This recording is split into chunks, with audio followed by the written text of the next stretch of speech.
Good morning, everyone. I'm Chris Honorato. It's a little after 9 o'clock in the morning on Tuesday, June 13th. This is a story we will stay on top of all day long as we expect to get more information from what is a state police investigation in Vermont into a motorcycle accident that killed Treat Williams yesterday. And this happened really just over the New York border into Bennington County, about 15 minutes or so into the town of Dorset. Williams was driving a motorcycle on Route 30 when he was hit by a car making a left-hand turn into a parking lot.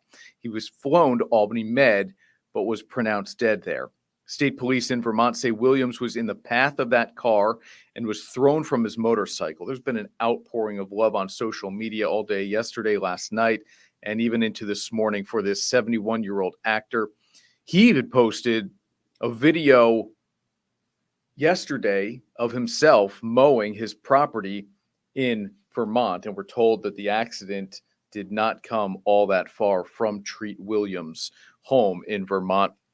We will have a reporter on this story today, bring you more information as we get it about the circumstances around that accident, as again, state police are investigating what exactly happened when Treat Williams was hit and killed while riding his motorcycle.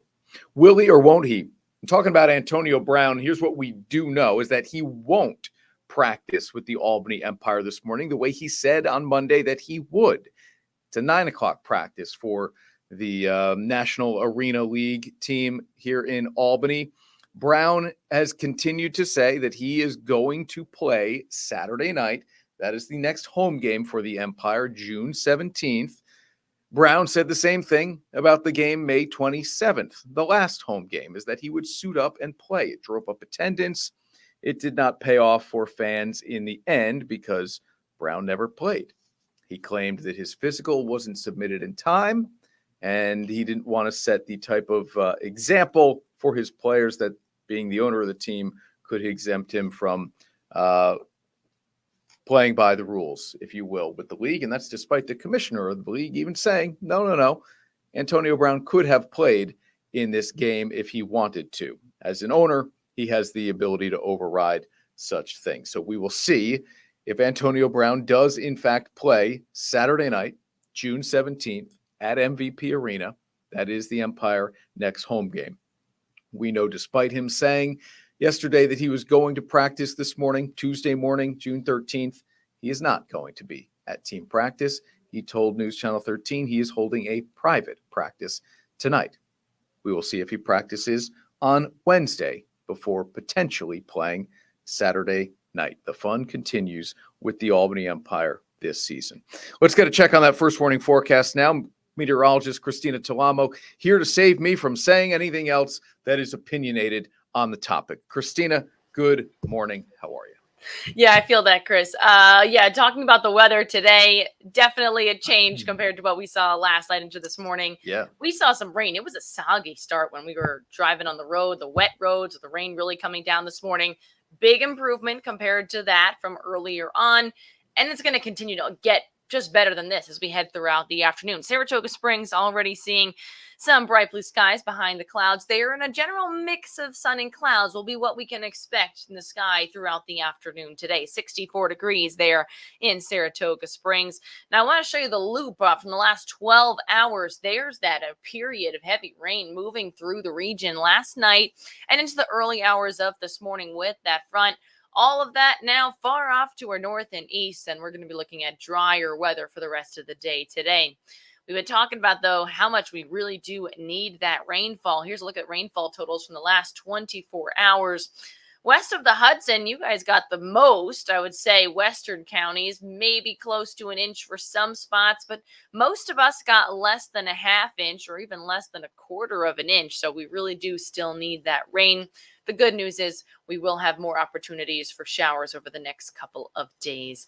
Temperatures are in the 50s and 60s at 9 a.m. this morning. 60 Rensselaer, 61 Glenmont, upper 50s in Pittsfield, the Berkshires, upper 50s as well. Broad Albin, mid 50s in the Adirondacks, right at 66 in Saratoga Springs. For high temperatures by 4 p.m. today, we'll be in the mid to upper 70s. So not as warm as yesterday's 85, but we will be fairly warm today, once again with some dry weather, and more of that sunshine will help the temperature bump up a bit. So could even see some spots close to 80, especially in the mid and upper Hudson Valley. Hour by hour forecast, again, a lot of us seeing a lot of clouds to start off this morning, but we'll see those clouds kind of moving out from west to east today. So we will see more of that sunshine breaking out throughout the afternoon, staying dry for the most part, as well as into the overnight period.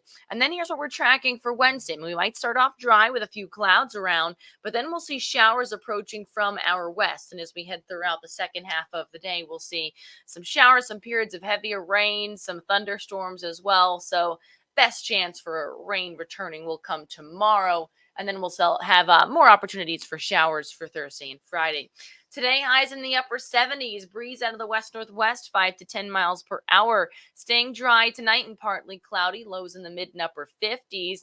And then tomorrow we'll see some showers and thunderstorms. A few spotty showers on Thursday and Friday, although less in coverage compared to Wednesday. Cooler temperatures, lower 70s tomorrow.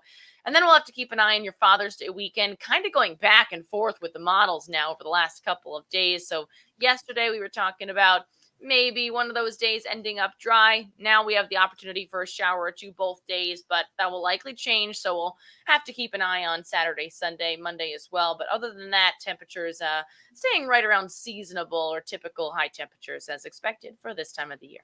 Yeah, looks like a summer forecast, right? We've got the potential for thunderstorms some of those days, and maybe some humidity that just comes along with it. Christina, all right, thank you. We got a little bit of the rain overnight, as Christina said.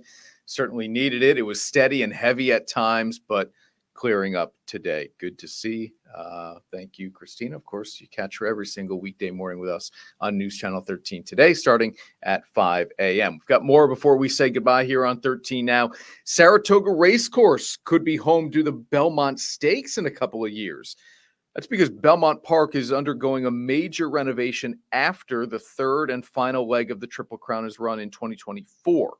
It's a $455 million project that would include new track surfaces and a smaller, more modern grandstand. NYRA President and CEO Dave O'Rourke says there will be a more clear answer on where the 2025 Belmont Stakes will be run, but he did mention Saratoga as an interesting possibility. It's certainly in the running, if you will, to host a Triple Crown race at the spot. Pretty cool. On top of all that, the renovations at Belmont could put that park in contention for a Breeders' Cup in the near future. So if you're a horse racing fan and you want easy access to a Breeders' Cup Classic, it may be on Long Island for you in the not too distant future. Coming up on News Channel 13 live at noon, any information that comes from Vermont State Police about their investigation into the Treat Williams motorcycle accident that killed the 71-year-old actor, we will have it for you live at noon. And of course, whatever is going on with the Albany Empire and Antonio Brown deciding not to practice today for the team ahead of what he says will be his debut with the Empire on the field playing this coming Saturday night, June 17th at MVP Arena. That'll do it for us here on 13 Now. Thanks for watching, everyone. I'm Chris Honorato.